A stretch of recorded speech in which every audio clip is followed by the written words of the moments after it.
All right. Hey, Shalom.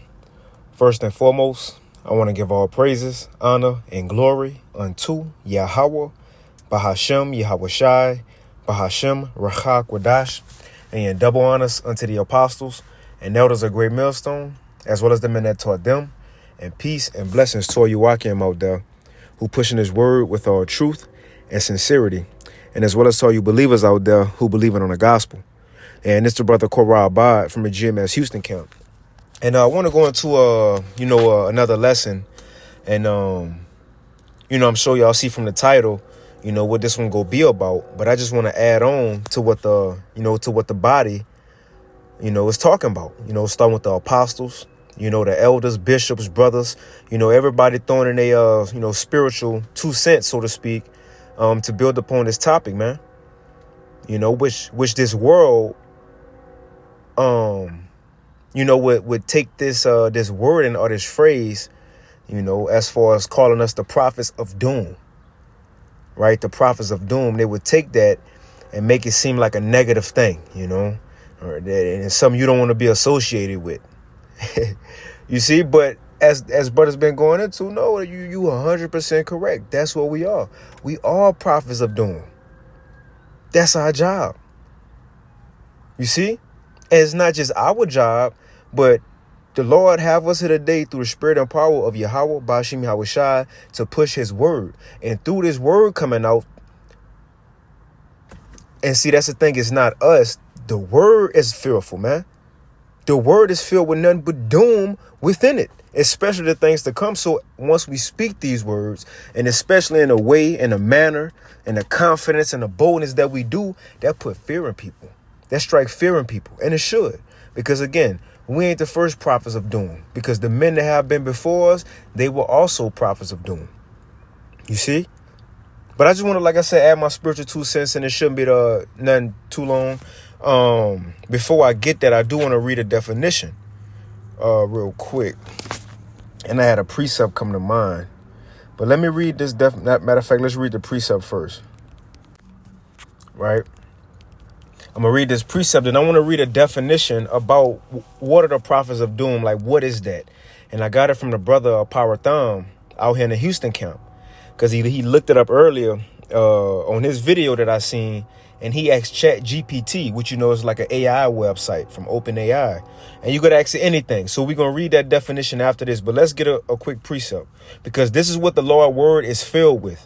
This is Ezekiel chapter 2 and verse 10. Matter of fact, I'm going to start at 9.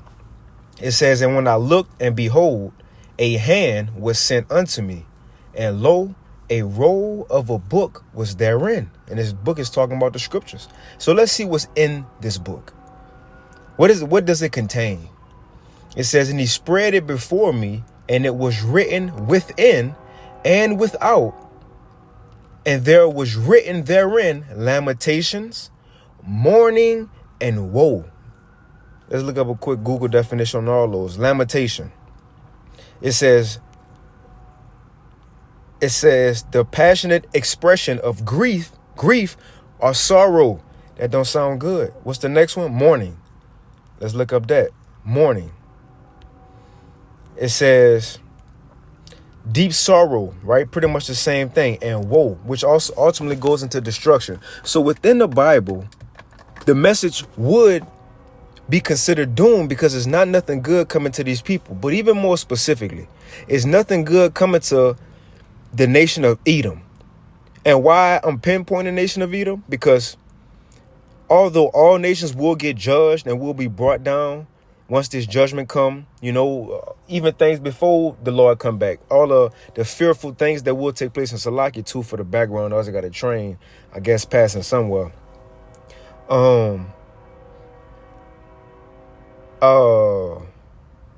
Kind of make me lose my train of thought, but right, let's just read this again. Ezekiel 2 and 10, "And he spread it before me, and it was written within and without, and there was written therein lamentations, mourning, and woe." And that's the point I was about to go into, is that a lot of stuff about to happen a time like never before, and that's what we telling the people. We telling these Americans, look, one day it will be a famine, concentration camp, CHIPs, right? War, death. newly created creatures, fearful sights, and then to top it all off, missiles. That's nothing but doom, man. And that's what's going to bring the ending to Esau's rulership and these heathens ruling. And the time of the Gentiles will be fulfilled in the beginning of our kingdom, man. And I'm going to get a precept to end it because it says that this world will end and it will be a day of doom. And that's what we're here to preach as the prophets. So let's move on. Let's get this real quick.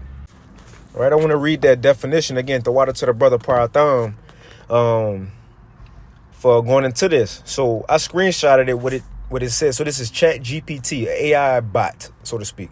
It says, the brother asks, what is a doomsday prophet? It says a doomsday prophet is someone who predicts imminent catastrophe, often claiming that the world or civilization will soon come to an end due to divine judgment, natural disasters, war, or other apocalyptic events. These figures can be religious leaders, conspiracy theorists, which they'll say that, but it's starting to look like those sea theorists are telling the truth now, because Esau wants you to think it's something bad, so you don't look what they're doing behind the curtain. So as soon as you hear a word, you just cast it off as, oh, that don't mean nothing, they bugged out. But anyway, it says are self-proclaimed visionaries who warn of impending doom. And then we're going to have to go into that word doom. It says sometimes based on religious texts, supernatural visions, or perceived signs and current events. It says throughout history, many doomsday prophets have made predictions about the end of the world. And even that, what we about to read in Jeremiah, because you had a prophet, Hananiah, which he was a false prophet Hananiah, he was trying to tell Jeremiah that good was coming. He told Jeremiah, don't worry about it, good coming. And we're going to get Jeremiah's response. We're going to read it. I don't want to spoil it. We're going to read it. It's one we read often, right? Right. So it says predicting many world events that are coming in. Let's see what doom mean real quick. Let's go to the Edamon online. Doom. It says doom. It just says judgment, fate, destruction, ruin, 14th centuries, judgment, to condemn. Right? That's what's coming. And what we send is condemning these people, and they don't want to hear it, especially the nation of Edom.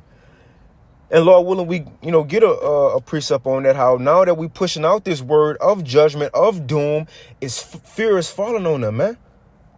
I think that's enough. Philippians, the 1st chapter.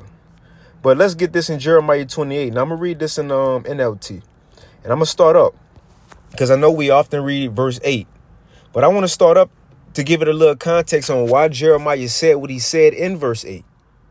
Because you had this prophet who was telling to everybody, look, only good go come. Good about to come. Don't worry. Be happy. So Jeremiah's response was the same spirit we in. We ain't here to tell nobody nothing good. We ain't here to sugarcoat nothing, man. Especially to Americans. Your whole life, things been sugarcoated to you, man. And watered down. It's time for you to hear the truth. It's time for the world to hear the truth. And it's time for Esau, the truth that he always knew, right, to be put in his face, man. But let's get this real quick. Jeremiah 28. And the header says, Jeremiah condemns Hananiah. Now, I'm not going to read the whole thing. I'm going to just give it a little background. So, again, this is Hananiah going into the temple with Jeremiah. And he confronted Jeremiah before everybody. All the priests, everybody in there. He confronted Jeremiah. So everybody heard this.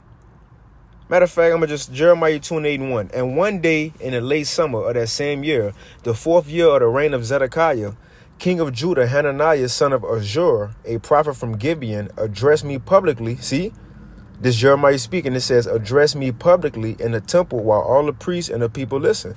He said, this is what the Lord of heaven's armies, the God of Israel says. And I'm picture this again, vision, right? So this Jeremiah and everybody in the temple. So Hananiah, he come up to Jeremiah because Jeremiah prophesied about, the Babylonians coming and all these bad things coming. So he took it upon himself to go in the temple in front of everybody to say, hey, Jeremiah. And this is what he said. This is what Yahweh, and it's capital Lord. So he used the Lord name. He said, this is what Yahweh of heaven's armies, the God of Israel, says. He said, I will remove the yoke of the king of Babylon from your necks. Within 2 years, I will bring all the treasures, the temple treasures that Nebuchadnezzar carried off to Babylon. And I will bring back Jehoiakim, son of Jehoiakim. So like I will bring back Jehoiakim, son of Jehoiakim, king of Judah, and all the other captives that were taken to Babylon. And I will surely break the yoke that the king of Babylon has put on your necks. I, Yahweh, have spoken. So that's what Hananiah told Jeremiah. And simple, you know, that's in the NLT, so it was simple. But he said, look, I know you talking about the Babylonians and all this, but the Lord told me, Yahweh told me that all what the Babylonians took, they go bring it back. Our king, our people, and the gold. Verse 5, Jeremiah responded to Hananiah as they stood in front of all the priests and the people at the temple. And he said, amen, Tawab. Now he being sarcastic right here. He said, Tawab, may your prophecies come true. I hope that Yahweh does everything you say. I hope he does bring back from Babylon the treasures of this temple and all the captives. But, see, that's that but right there. And again, what for example, how could we use what was just said in modern terms? Like IUIC, they make it look like we're in a kingdom and marriage and settling down. Right, I wish it was that time for that. I wish it was the time we can worry about nation building and, you see, and coming together and marriage and all that. But it ain't the time for that. The kingdom gonna be the time for that. You see? Just like Apostle Paul told the church of Corinth, y'all living like y'all kings. I wish we was ruling right now, but it ain't the time for that. So Jeremiah kind of going along with him in that spirit. Well, look, he put all praises to, he said, all praise to the Most High, APTTMH right here. I hope that do happen, Hananiah. But he said, but. Let's find out what that but is. And now that goes into what we talking about. Yes, we are the prophets of doom, and so were the men before us. Because if the Lord sent you, there's nothing good to tell the people. You know why? Because as life goes on, the prophecies got to be fulfilled. Societies have to change. And the prophets are sent at the end of societies to tell them about the change and what's going to come. So the Lord sent us out for this last time to do it one more time, to tell the people what's about to come. So it says, Jeremiah said, amen, may your prophecies come true. I hope Yahweh does everything you say. I hope he does bring back from Babylon the treasures of his temple and all the captives. But listen now to the solemn words I speak to you in the presence of all these people. See, Hananiah, let's see what solemn mean. Let's see what solemn mean, which we know is serious, but let me see if they're going to have something. So remember, Hananiah came with some good words, probably made the people feel good. People probably say, praise the Lord when they heard that. But Jeremiah said, look, what I'm about to speak to you is serious. It says solemn, serious, grave, honest, right? It says, listen to these solemn words I speak to you in the presence of all these people. The ancient, I got to read this in the KJV, but I'm going to read it in the NLT too, because the KJV hit more solemn to me since we just read that word. But we're going to read this. So Jeremiah's response was, I hear you, Hananiah. That sound cool and all. But it says, but listen now to the solemn words I speak to you in the presence of all these people. The ancient prophets who preceded you and me spoke against many nations, always warning of war, disaster, and disease, man. You see, let's get Jeremiah 28. Is that not a doomsday prophet? We read the definition. Is that not a doomsday prophet? Warning of war, disease, so on and so forth. The end of kingdoms. That's a doomsday prophet. So anybody coming with a message, the Lord ain't sending them. Now, of course, we have the good news to our people, but we talking about in a whole. Right? The good news, and even in the good news, the gospel, the second part of it is judgment. And that's why we here. See, in Isaiah 61, when Yahushua quoted in Luke, the 4th chapter, I believe, when he quoted Isaiah 61, he stopped when it says to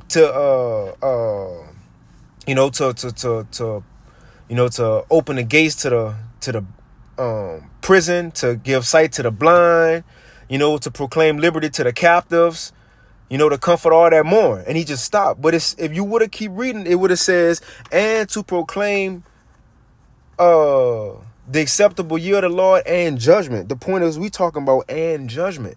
See, he came to do all that at first. He came to bring the good news. But now when the time that judgment got to be spoken. So Jeremiah told Hananiah, look, I hear what you're saying. You got good news, but the prophets that's been before me and you always spoke about doom. Bad things happening. So yeah, we are, in Lord willing, we are that number. We continue in these things. Because it's a blessing to speak against this kingdom, that's been doing our people wrong. You see, just daily we seeing, just the suffering, oppression. We notice the nation that oppressed our Lord, so on and so forth. It's an amazing thing to speak against this kingdom. For they slaves to tell them what's about to happen to them. So it's a blessing from Yahweh Bashim Yahweh Shai, man. Let's read it in the KJV and we'll move on. Jeremiah 28:8. The prophets that have been before me and before thee of old prophesied against many countries and against great kingdoms of war, of evil, and of pestilence, man. And so as we speak in these things to the rulers, matter of fact, let me get this real quick. It's putting fear into them.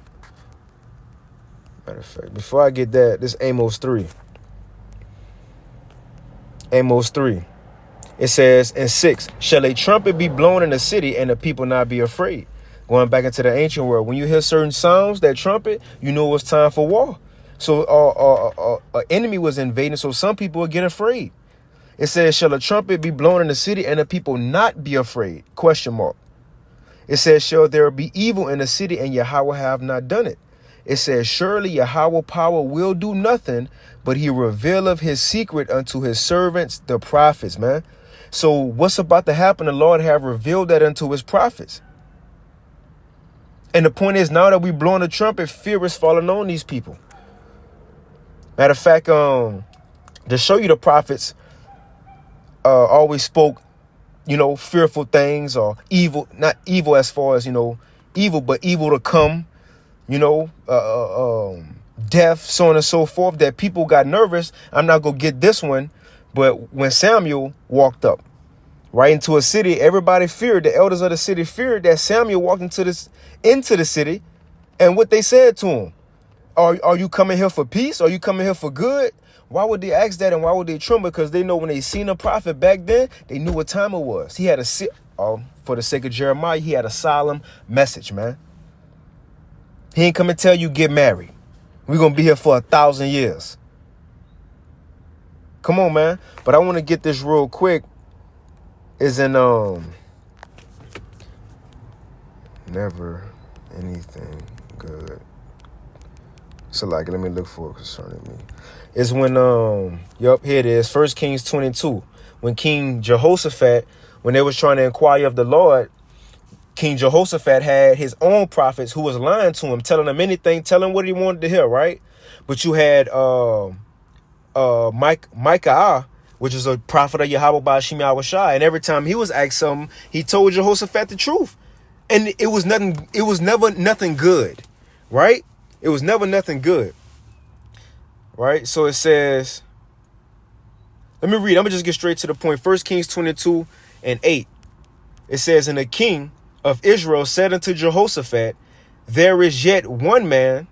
So Jehoshaphat was looking for somebody to inquire of, and this is what the king said.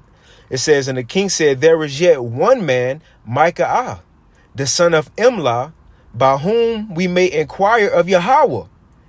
It says, but, hold on, I got to read it. I got to get some context. I might read a verse out. Let's see.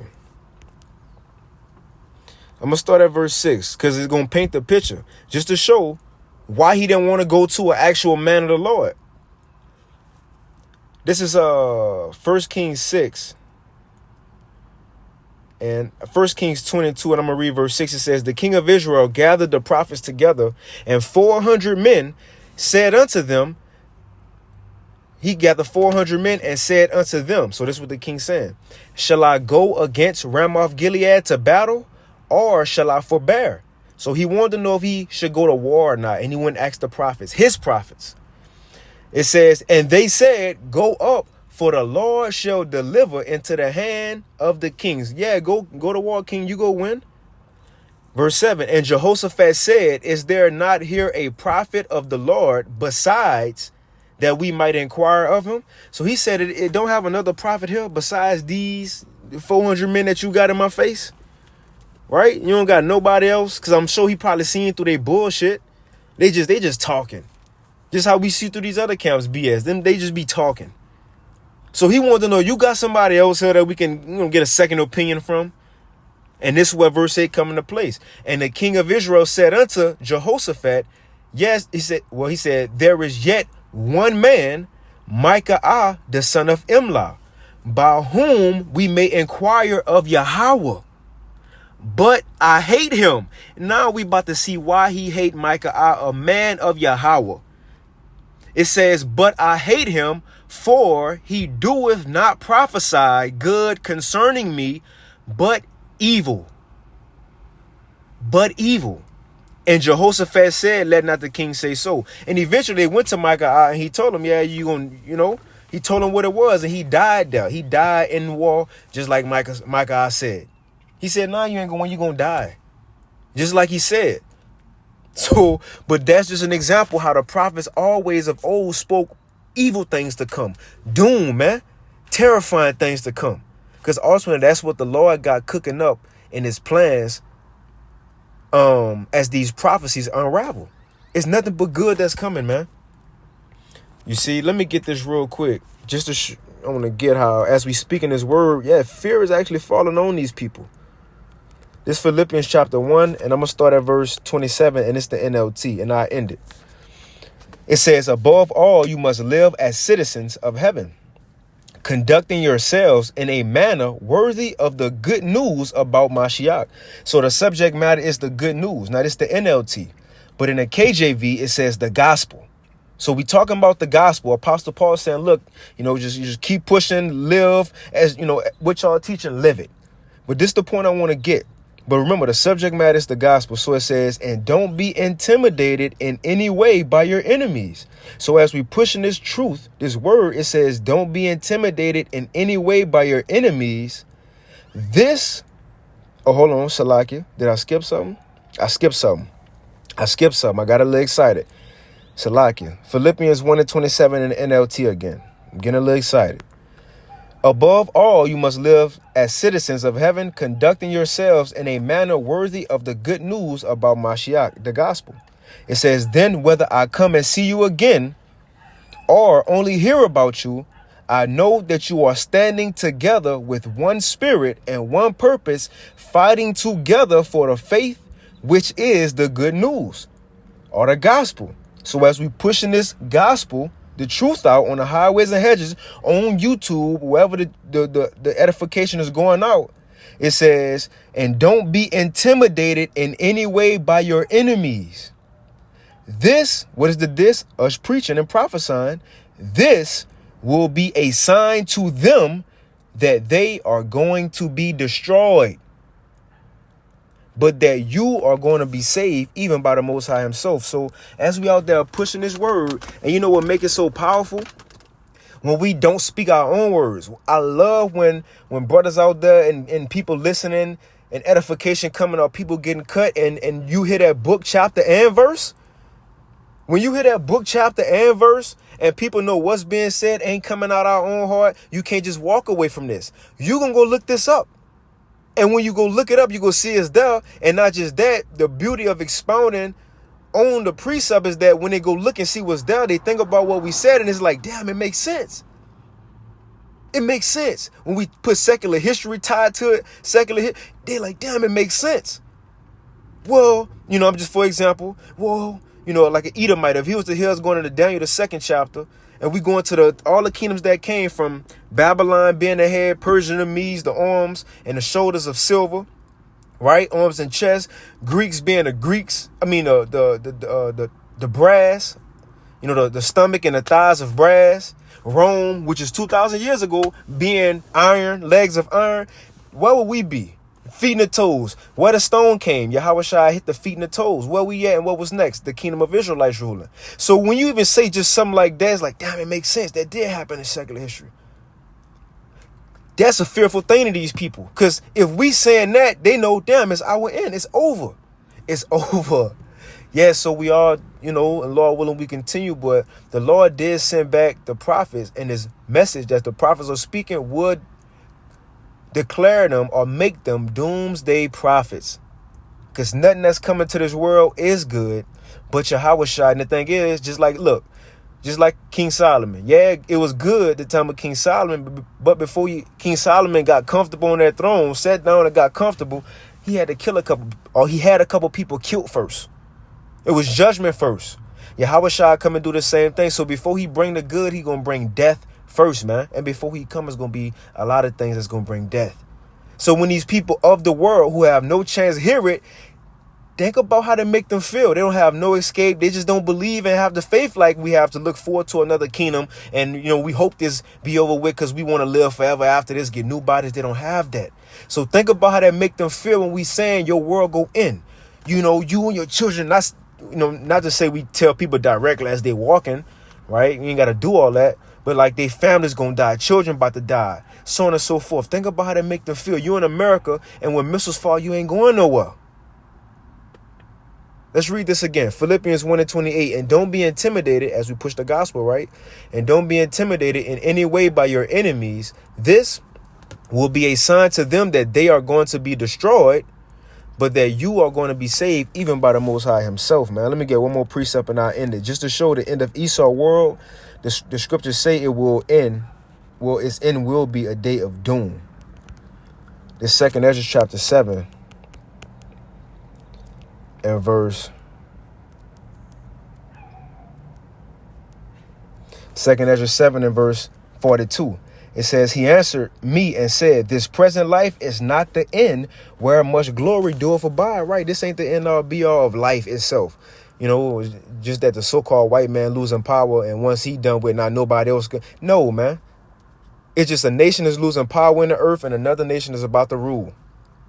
And the nation that's about to rule will be an everlasting righteous society. So this is not the end all be all life. It says, and he answered me then and said, this present life is not the end where much glory doeth abide. Therefore have they prayed for the weak. 2nd Ezra 7 and 43. It says, but the day of doom shall be the end of this time. And what's the end of this time? 2nd Ezra 6. Esau is the end of the world, and Jacob is the beginning of it that followeth, man. So Esau's end, the current world and age we living in, is go in by way of doom, man. And so we pushing this message before it physically happened. It says, but the day of doom shall be the end of this time and the beginning of the immortality for it to come wherein corruption is past. Right? Because once Esau fall by way of doom and destruction, then we gonna rule, starting with our Lord Yahweh Shai, man. But I just want to touch on that real quick. Lord willing, this lesson was edifying. I want to give all praise and glory to Yahweh, Bashim Yahweh Shai, Bashim Chakodash, and with that, Shalom.